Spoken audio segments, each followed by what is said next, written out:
If you are unable to access your PlayStation account due to missing verification codes, follow these steps to recover your account. This guide will help you navigate the recovery process effectively. Step 1. Visit the PlayStation sign-in page. Go to the official PlayStation sign-in page on your web browser. Click on the Trouble Signing In link to begin the account recovery process. Step 2. Select Forgot Your Password.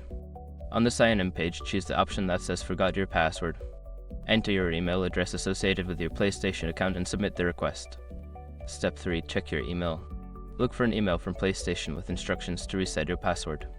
If you do not see it in your inbox, check your spam or junk folder. Follow the link provided in the email to create a new password. Step 4. Use account recovery options. If you do not receive the email or cannot access it, return to the sign-in page and select Need More Help. Follow the prompts to provide information about your account, such as your PSN ID, previous passwords, or the last transactions made. Step 5. Contact PlayStation support. If the above steps do not work, contact PlayStation support directly. Provide them with as much information as possible about your account to verify your identity. They can assist you further in recovering your account. By following these steps, you should be able to regain access to your PlayStation account. If you encounter any issues, don't hesitate to reach out to customer support for additional assistance.